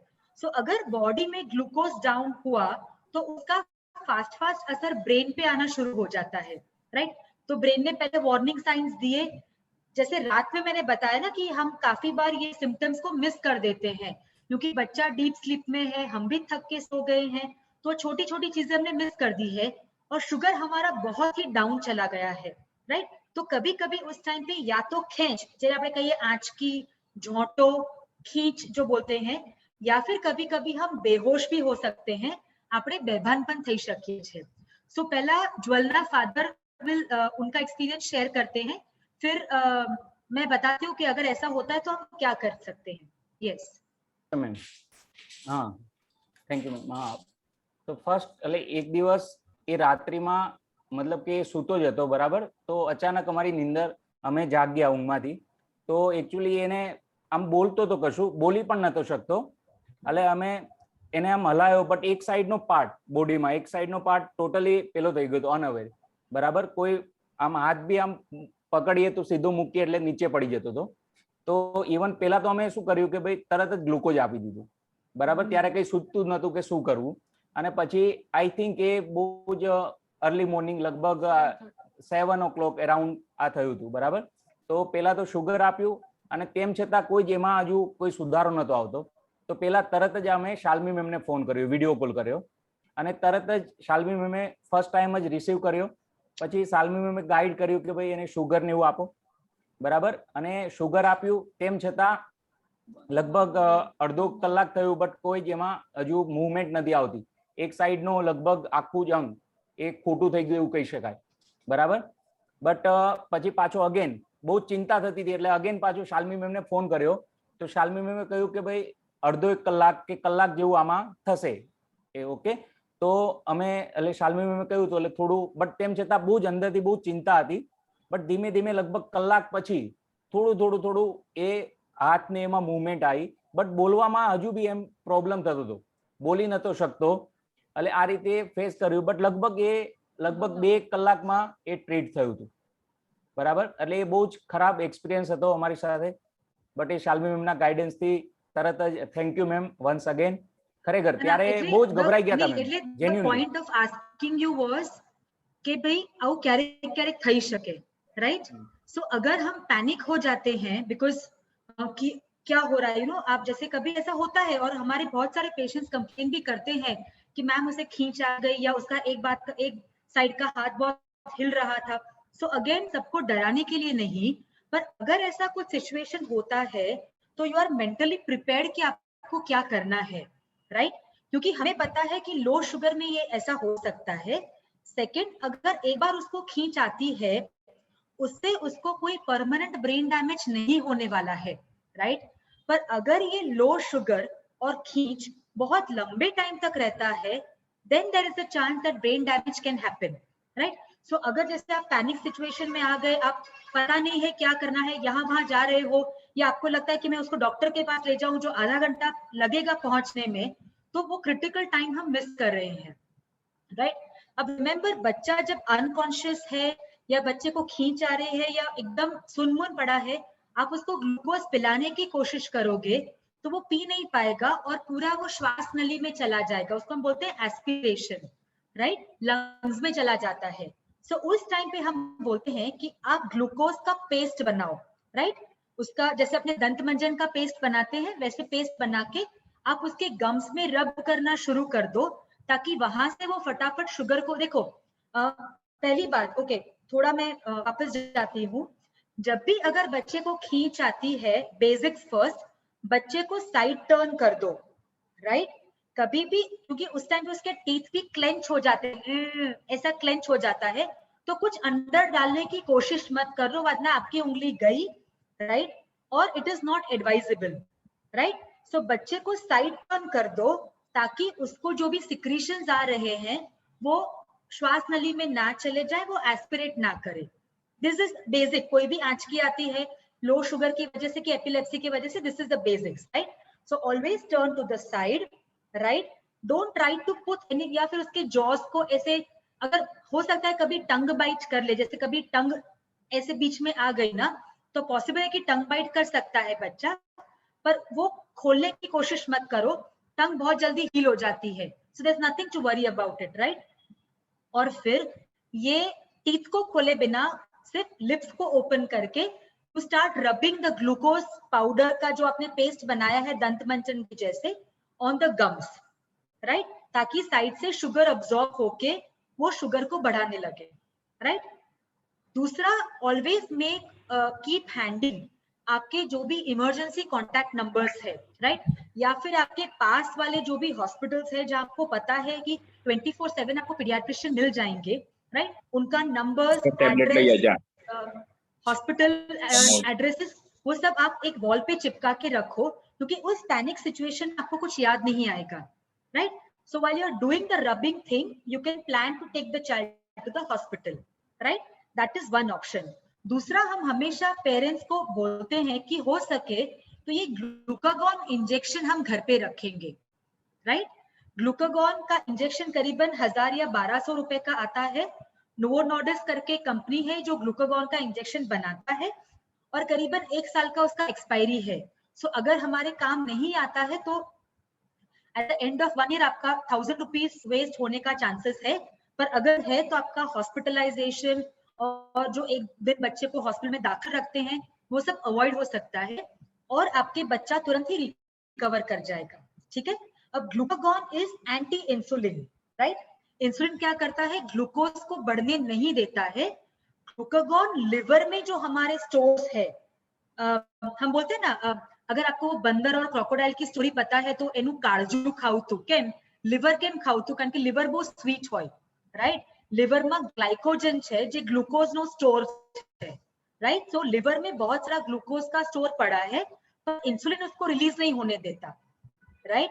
सो ये ग्लूकागॉन से वो जो स्टोर्स है उसमें से ग्लूकोज रिलीज होगा और तुरंत हमारा शुगर बढ़ेगा, राइट। अब इंजेक्शन कैसे देना है, देखिए, अगर आप देख सकते हो डायग्राम में, ये 2 पार्ट्स है। एक लेफ्ट साइड पे उसका बॉटल दिख रहा है और राइट साइड पे उसका इंजेक्शन दिख रहा है, राइट। सो बॉटल में उसका ड्राई पाउडर होता है, इंजेक्शन में पानी भरा है, राइट। और अगर आप देखें तो 1 ml लिखा है, पानी जो है वो 1 ml है और इंजेक्शन है 1 मिलीग्राम का, राइट। सो क्या करना है, आपने ये जो बॉटल का ढक्कन खोला, ये जो पानी है वो पूरा पानी आपने अंदर पुश कर लिया ताकि जो पाउडर है वो पानी बन गया, ठीक है। फिर जैसे अपने इंसुलिन को वायल से निकालते हैं वैसे ही पूरा इंजेक्शन हम सिरिंज से पुल कर लेंगे, ठीक है। नॉर्मल जैसे अपने इंसुलिन सिरिंज से खींचते हैं ना, वैसे ही हम वापस सिरिंज में पूरा 1 ml का इंसुलिन भर लेंगे, ठीक है। अगर हमारा बच्चा 20 kg से नीचे है तो हम आधा डोज देंगे, 20 kg से ऊपर है तो हम पूरा 1 ml का इंजेक्शन देंगे, ठीक है। सो ये हुआ उसका डोज। 20 kg से नीचे तो हाफ डोज, 20 kg से ऊपर फुल डोज जाएगा, मतलब 0.5 मिलीग्राम, 1 मिलीग्राम, ठीक है। अब इसकी जो सुई होती है वो थोड़ी बड़ी है हमारी इंसुलिन सिरिंज के कंपैरिजन से। हमारी इंसुलिन सिरिंज तो छोटी सी 4 मिलीमीटर की होती है, पर ये जैसे अपने वैक्सीन लगाने जाते हैं ना पीडियाट्रिशियन के वहां पे, तो वैसी सुई होती है, राइट।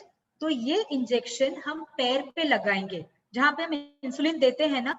सो ये हमारा पैर है, तो साइड में जो पैर का साइड है वहां पे ये इंजेक्शन देंगे और हम पिंच नहीं लेंगे, राइट। अगर बच्चा बहुत छोटा है तो हम आधी सुई अंदर डालेंगे, बच्चा अगर अच्छा खासा है तो पूरी सुई अंदर डाल दो, कोई प्रॉब्लम नहीं होने वाली है, राइट। और डिपेंडिंग अपॉन द वेट आपने आधा डोज पुश किया या पूरा डोज पुश किया। आई नो थोड़ा ये समझने में थोड़ा डिफिकल्ट लग रहा है और थोड़ा स्कैरी भी लग रहा है कि हम हमारे बच्चे को इतना बड़ा इंजेक्शन हम कैसे दें, राइट। पर इमरजेंसी सिचुएशन है, राइट।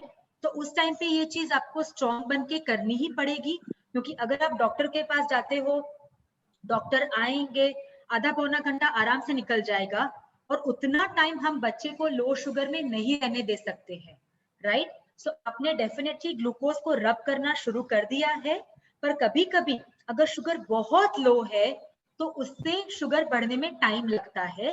तो ये ग्लूकागॉन का इंजेक्शन से शुगर ऑलमोस्ट 10-15 मिनट्स में एकदम नॉर्मलाइज हो जाएगा, ठीक है। और बच्चा जो आज की आ रही थी या बच्चा हमारा अनकॉन्शियस हो गया था, वो एकदम अच्छे से कॉन्शियस हो जाएगा, और उसके बाद आप उसको ग्लूकॉन डी पिलाओ या नींबू पानी में चीनी डाल के पिला सकते हो, राइट। पर जब बच्चा बेहोश है या बच्चे को खींच आ रही है तो उस टाइम पे हम पिलाने का उसको फोर्स नहीं करेंगे, ठीक है।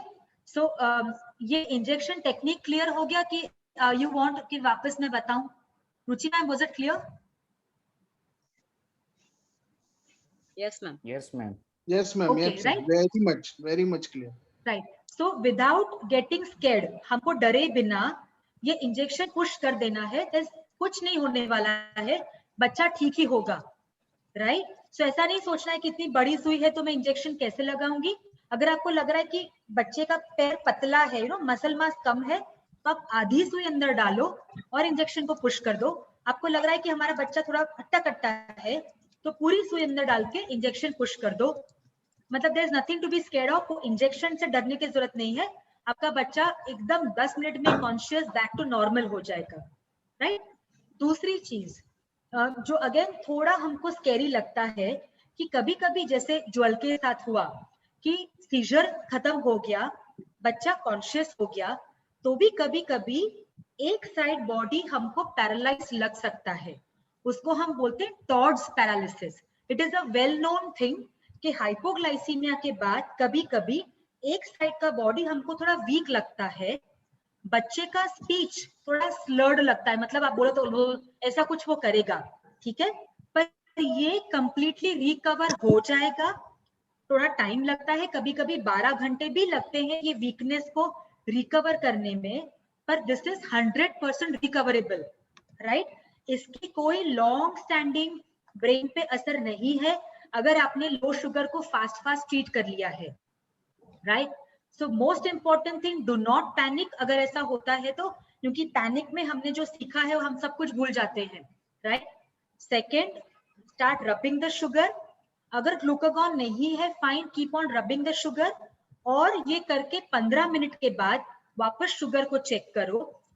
अगर शुगर जैसे कभी 10-20 जितना लो हो जाता है ना, तो बहुत बार करना पड़ता है, फिर जाके शुगर बढ़ता है, right. So again keep on doing it. देखो, वो करने से अगर ज्यादा शुगर गया, एक बार शुगर हाई हो गई, हम उसको ट्रीट कर सकते हैं, एटलीस्ट ये इमरजेंसी से हम बाहर आ गए, ठीक है। और जैसे मैंने बताया, make a list of the paediatricians या जो पास वाले पीडियाट्रिक हॉस्पिटल्स है, तो आप बच्चे को तुरंत वहां पे लेके जा सकते हो। 99% ऑफ द टाइम्स आप वहां पे पहुंचते हो, बच्चा कॉन्शियस हो गया है, बच्चा आपके साथ बात कर रहा है, and there is nothing to worry, right. फिर जाके आराम से सोचो कि ऐसा क्यों हुआ, try to find out the cause, कि इंसुलिन ज्यादा लगा, खाना कम खाया, उस टाइम पे सोचने का जरूरत नहीं है। ये एपिसोड खत्म हो जाता है, उसके बाद हम ट्राई करेंगे सोचने के लिए, हमको रीजन मिल सकता है, मिला तो ऐसा वापस नहीं होने देंगे, अगर नहीं मिला तो हम उस दिन का डोज थोड़ा 1-1 यूनिट कम कर सकते हैं ताकि वापस शुगर कम ना हो जाए, एंड देन थर्ड डे से वापस बैक टू नॉर्मल, ठीक है। So most important thing is not to panic, बस थोड़ा आपका ब्रेन क्लियर रखो, you will be able to manage everything, right. Ruchi ma'am, you want to add anything to this? Yes, ma'am. No, Okay. yes, no panic is the main important thing. जो हम उस time पे आप हमें phone करोगे, पर हम फोन पे आपको, so it is important to take the primary measure. पहले आप शुगर को लगाओ या glucagon, and then you can call us. Yes, and it is always Yes. important to understand कि ये एपिसोड क्यों हुआ, इसको प्रिवेंट करने के लिए हमें क्या करना पड़ेगा तो कल ये वापस ना हो, राइट। सो डोज एडजस्टमेंट कहीं ना कहीं हमें करना पड़ेगा ताकि वापस से ये रिपीट ना हो, राइट। सो एक क्वेश्चन है धर्मन का कि जब शुगर बहुत कम है और बच्चा एक्टिव है तो हम शुगर का पानी दे तो चलेगा, injection only when unconscious? So mostly yes, पर कभी कभी हमने देखा है कि इवन हम जब शुगर का पानी दे रहे हैं ना, तो भी शुगर नहीं बढ़ रहा है, भले चाइल्ड कॉन्शियस है, उस टाइम पे भी हम ग्लूकागॉन दे सकते हैं, कभी कभी हम मिनी डोज देते हैं, राइट, मतलब 1.1 मिलीग्राम देते हैं, ये थोड़ा डिफिकल्ट हो जाता है, so try to do it orally, पर अगर नहीं आ रहा है तो इवन हम ग्लूकागॉन उस टाइम पे दे सकते हैं, कोई प्रॉब्लम नहीं है। एंड यस, हम जो नीडल है वो सीधा 90 डिग्रीज पे डाल सकते हैं, जैसे अपने इंसुलिन का इंजेक्शन देते हैं वैसे ही सीधा 90 डिग्रीज पे पुश कर दीजिए। आई नो अवेलेबिलिटी का इश्यू है ग्लूकागॉन का, यस, और कभी कभी कभी कभी नहीं, काफी टाइम ऐसा होता है कि मार्केट्स में अवेलेबल नहीं है, then don't forget your basics, Glucon D paste बना के रब करने का वो तो चालू ही रखो जब तक बच्चा हमारा कॉन्शियस नहीं होता है तब तक, right. So I hope yes this is clear. Madam ये वन टाइम यूज है ना, दिस इज द नेक्स्ट, हाँ वन टाइम मतलब हाफ डोज दिया तो सेकंड टाइम यूज कर सकते हैं उसको? उसी टाइम पे देना है तो कर सकते हो, पर जैसे 10 दिन के बाद मतलब उसको फ्रिज में रख नहीं सकते, वो हाफ डोज दिया फिर आपका वो इंजेक्शन खलास, फिर जैसे नेक्स्ट टाइम अगर कभी यूज करने की जरूरत पड़ी तो नया लेना है। मैम ये कंडीशन टाइप 2 के लिए भी हो सकती है? Yes yes, okay. Severe hypoglycaemia तो कोई भी डायबिटीज में हो सकती है, right. 20% type 2 patients are also on insulin, right, क्योंकि क्या होता है कि टाइप 2 अनकंट्रोल्ड रहा तो बीटा सेल सब एग्जॉस्ट हो गए, तो इसको हम बोलते हैं बीटा सेल एग्जॉशन, तो टाइप 2 से टाइप 1 में कन्वर्ट हो जाते हैं, so then they have to be on insulin like type 1 diabetes, ठीक है, okay. So last question for the session today and then we can open the chat box and you can raise your hands. We will try कि हम hypoglycaemia के बारे में ही discuss करें, we stay to the topic, right. Yes, okay, my question is, what is hypoglycemia unawareness? Why is it dangerous? Hypoglycemia unawareness क्या है और ये क्यों dangerous है? यस रुचि मैम। यस, सो हाइपोग्लाइसीमिया अनअवेयरनेस मतलब हमें पता ना चलना, सो हमारा शुगर लो जा रहा है और फिर भी हमें पता नहीं चलता है। सो जैसे हमने डिस्क्राइब किया जी, जो सिम्टम्स होते हैं ना, तो दो पार्ट के जो सिम्टम्स है, जो इनिशियल सिम्टम्स हैं वो सिंपैथेटिक ओवर एक्टिविटी या हार्मोन्स के सर्ज की वजह से जो आते हैं, शेकीनेस या स्वेटी फील होना या ब्लर विजन या जो भी, तो ये सारे जो है अगर हमारा शुगर कॉन्स्टेंटली बार बार लो हो रहा है, lot of times it is staying in 60-70 कई बार स्पेशली हमने देखा है बड़े बच्चों में, टीनेजर्स में, जो बहुत बार ऐसा होता है कि उनको कुछ खाना होता है तो extra large amount of units लेके शुगर को नॉर्मल या लो रखने की कोशिश करते हैं ताकि वो खाना ले सके। तो अगर से आपका शुगर कॉन्स्टेंटली 70 to 100 की रेंज में रह रहा है तो it is kind of N adaptation, एक ब्रेन को एक अडेप्टेशन आ जाता है कि ओके 70 शुगर या 60 शुगर तो मेरे लिए नॉर्मल है। तो ये जो इनिशियल सिंपैथेटिक ओवर एक्टिविटी है, जो ये पसीना आना, धड़कन बढ़ जाना के जो सिम्टम्स है वो 60-50 शुगर पे आने बंद हो जाते हैं। सो स्पेशली जब शुगर 30, 20 या 10 में आ जाता है ना, तब जाके सीधा ब्रेन सिम्टम्स देता है और सीधा अनकॉन्शियसनेस या कन्वर्जन्स, खींच के हिसाब रूप में वो प्रेजेंट कर सकता है। इसीलिए वो डेंजरस है क्योंकि आप इनिशियल सिम्टम्स को पहचान नहीं पाते हो हाइपोग्लाइसीमिया अनअवेयरनेस के। सो इट इज वेरी इंपॉर्टेंट कि आपके बहुत थ्रू आउट द डे बहुत सारे शुगर्स आपके लो ही रहे, ऐसा नहीं होना चाहिए, नॉर्मल रेंज में होने चाहिए। अगर आपकी शुगर्स बहुत टाइम तक लो के आसपास रहते हैं तो ये होता है कि आपका बॉडी लो शुगर्स के साथ अडॉप्ट हो जाता है। अडॉप्ट मतलब वो ठीक होता है, okay 70 is normal for me, ऐसा होने लगता है बॉडी को, तो फिर वो लो शुगर्स पे सिम्टम्स नहीं देता। सीधा जब ब्रेन को शुगर मिलना बंद होता है, वो जो सीवियर सिम्टम्स देता है तभी होता है, इसीलिए वो डेंजरस है, right. Does it answer your question? Yes Ruchi ma'am, आप ये भी बता दीजिए कि हम इसको प्रिवेंट कैसे करें अगर किसी को हाइपोग्लाइसीमिया अनअवेयरनेस हो गया है तो। सो ये परमानेंट नहीं है। अगर आपको ऐसा अगर आप शुगर्स को लो नहीं रखेंगे, आप नॉर्मल शुगर्स पे वापस आ जाएंगे तो ये परमानेंट नहीं है, आपका ब्रेन वापस नॉर्मल शुगर्स के साथ अडॉप्ट हो जाएगा, राइट। सो अगर कभी ऐसा, ये ज्यादा करके छोटे बच्चों में इतना नहीं दिखता, ये बड़े बच्चों में ही ज्यादा दिखता है।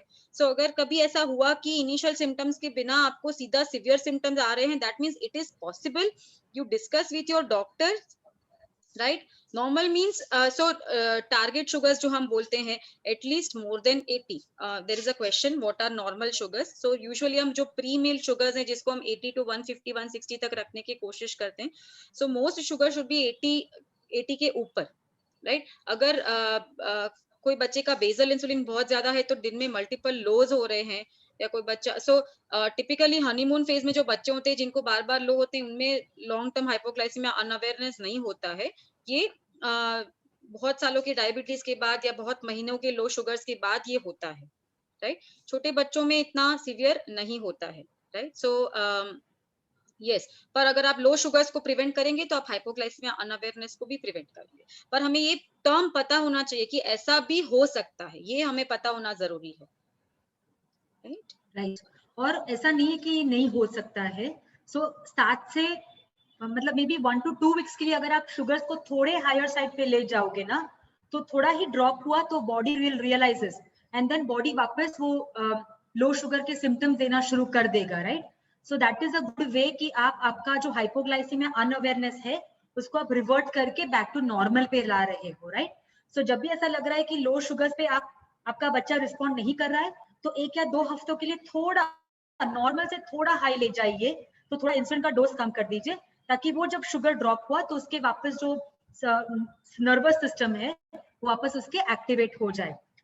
शाल्वी ने एक मैम शेयर किया है कि शाल्वी को 3-4 बार कन्वर्जन्स आ गए थे और फिर उन्होंने न्यूरोलॉजिस्ट को कंसल्ट किया तो उसके सीजर्स आए हैं ईजी में, राइट. सो वही हम बताना चाहते हैं कि सीजर्स कभी कभी आ जाते हैं, ऐसा नहीं है कि कभी नहीं आ सकता. और अगर बार बार आते हैं तो ऐसा पॉसिबल है कि हमारी ब्रेन की कुछ सिस्टम कुछ जगह डैमेज हो गई और फिर वो डैमेज जगह नया सीजर्स को ट्रिगर करती है, राइट. तो इसलिए हम हमेशा ट्राई करते हैं कि भाई नंबर 1 हाइपोग्लाइसीमिया ना हो. So always be prepared. आपका कोई नया सिचुएशन है तो आप पहले से प्लान करके रखो. पर अगर हाइपोग्लाइसीमिया हो जाता है तो उसकी इनिशियल सिम्टम से यू ट्राई टू डायग्नोस और आप उसको रिवर्स कर दो, ताकि जो सीवियर हाइपोग्लाइसीमिया है उस पर बॉडी ना चला जाए. और फिर बैठ के सोचो कि ऐसा क्यों हुआ, क्या हम इसको नेक्स्ट टाइम प्रिवेंट कर सकते हैं कि नहीं. पर रिमेंबर, कोई भी सिचुएशन आए तो पैनिक नहीं करना शालिनी है. Ma'am, I am leaving the meeting for a while. I will be joining soon. Okay, fine. So I have to answer all the questions. Yes.